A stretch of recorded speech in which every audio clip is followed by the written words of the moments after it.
당신이 투자를 결심했다면, 그리고 부자가 되기로 결심했다면 당신이 투자해왔던 모든 방식과는 정반대로 뇌를 세척하고 투자에 임해야 한다.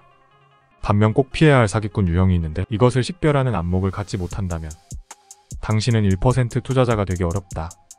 그리고 대부분의 직장인처럼 똔똔이 되거나 되려 돈을 잃게 될 것이다. 과연 이 피해야 할 사기꾼 유형은 뭘까?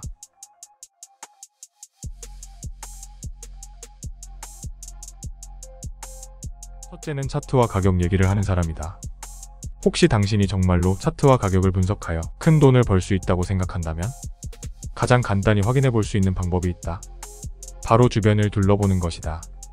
당신 주변의 직장인 중에 차트와 가격 얘기, 매수 시점, 그리고 매도 시점을 얘기하면서 큰 돈 번 사람을 진정으로 보았는가? 만약 차트와 가격을 분석하여 개개인의 기법대로 크게 돈을 벌었다면 당신 주변의 대부분은 부자가 되었어야 한다. 왜냐하면 우리 주변의 대부분은 하루에도 수십 번씩 종목 추천을 받으며 차트와 가격만을 보고 있기 때문이다. 그리고 4848하고 있기 때문이다. 그런데 현실은 돈 번 날은 있어도 정작 돈 번 놈은 없다는 말은 주식시장에서 떠도는 정설이다. 특히 비트코인을 투자하면서 가격과 차트 얘기를 하는 사람의 경우에는 비트코인의 가치에 대해서 전혀 깨닫지 못한 사람일 가능성이 크다. 이 사람의 유형은 사기꾼은 아닐 수 있지만 비트코인이라는 유례없는 가치물에 대해 깊게 알지 못하기 때문에 매수 매도 시점 얘기만 할 것이다. 당신이 차트와 가격을 보면 가장 큰 문제가 되는 것이 바로 그 가짠지 않은 가격과 차트가 기준점이 된다는 것이다. 만약 어떤 차티스트가 비트코인을 2억에 매도하라고 하면 당신은 지금으로부터 1억 시세 차익을 보고 1억을 벌었다고 기뻐할 것인가? 과거 영상에서도 말했지만 엔비디아 주식이 처음 거래될 때 가격은 1999년 1월에 0.82달러인데 훌륭한 트레이더들은 매시간 매분 매초에 차트와 가격을 분석하느라 스트레스 받고 날밤을 샜을 것이다. 그렇게 날밤을 새며 하루하루 차트에 파묻혀 산 트레이더들은 7개월 후인 1999년 8월에 7.27달러에 매도했을 것이다. 성공적으로 매도했다고 자위했을 것이다. 한 주당 7달러가 상승했으니 너무나 기뻐서 자축해야 했을 것인가? 당신이 그냥 차트와 가격을 안 보고 묻어뒀다면? 현재 엔비디아의 가격은 796달러다. 혁신적 대상을 발견하면? 한탕심리, 빨리빨리 심리를 버리고 그냥 묻어두고 기다리는 것이 정답이다. 부동산도 똑같다. 압구정 현대아파트를 1980년도에 2억에 구매하여 매일매일 등기부등본을 떼보고 실시간으로 실거래가를 매시간, 매분, 매초마다 체크하고 2006년도에 16억에 팔았다면 당신은 14억을 벌었으니 기뻐 날뛰었어야 하는가? 지금 이 아파트의 가격은 50억이다. 희소하고 혁신적 대상을 발견했다면? 그냥 묻어두고 기다리는 사람이 승자다. 당신이 만약 세상을 10년, 20년 단위로 바꾸는 W라는 대상을 발견했다면? 그저 정기적으로 적립식 매수하고 시간 선호도를 낮게 가지고 천천히 기다리기만 하고 평생을 보유하면? 당신은 진정한 엄청난 승자가 된다. 그 누구도 범접할 수 없는 진정한 승자가 되는 것이다.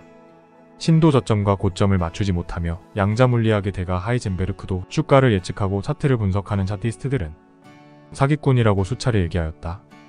양자의 미래도 알 수 없는데 엘리엇 파동이며 차트가 어떻다며 그래프 모양이 어떻다고 하는 사람들이 과연 대단하다고 느껴지는가?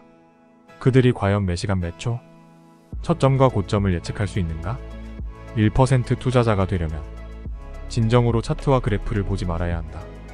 두 번째로 피해야 할 사기꾼 유형은 기승전 빌드업을 통해 결국 자기 물건과 자산을 파는 사람이다.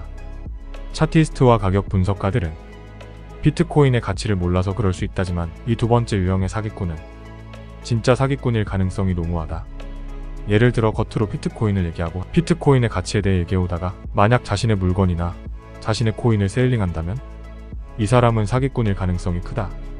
비트코인은 그 누구에게도 소속되지 않는 탈중앙화 자산이자 그 누구에게도 귀속되지 않는 주인 없는 혁신적 가치물이다.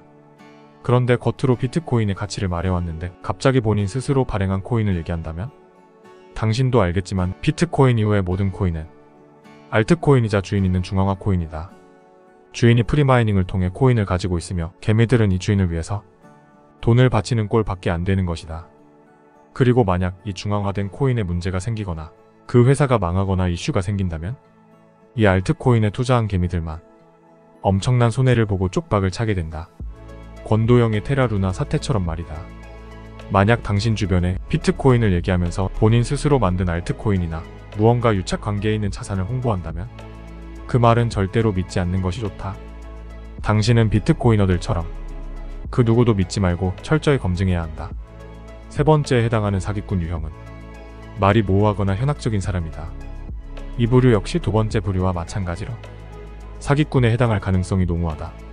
사기를 치고 사람을 유혹하려면 무언가 타인들이 볼 때 현학적이거나 어려운 말들을 섞어서 써야 사람들을 조종시킬 수 있게 된다.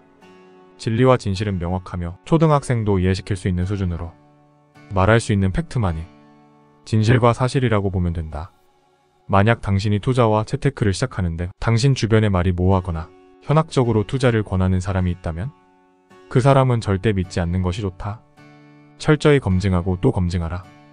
투자와 재테크를 하려는 사람들은 기본적으로 돈 버는 일에 관심 있는 사람들이다. 그러나 이 관심이 자칫 한탕주의에 빠지게 되거나 빨리빨리 돈 벌려는 경제적 자유라는 공허한 메아리에 빠지게 된다면 차트와 가격으로 대박친다거나 본인의 모순된 코인이나 자산을 팔거나 현학적이거나 모호한 사람들에게 이끌려 사기를 당하게 될 수 있다. 그러므로 당신이 만약 우리 뇌는 우리의 적이라는 사실만 알고 천천히 시간 선호도를 낮게 가지고 W에 대해 공부하고 가치를 깨닫고 확신을 가지고 그냥 사서 보유하기만 하고 현생을 즐겁게 살아간다면 그 누구보다 진정으로 즐겁고 자유롭게 완전한 자유와 부자에 가까워질 것이다.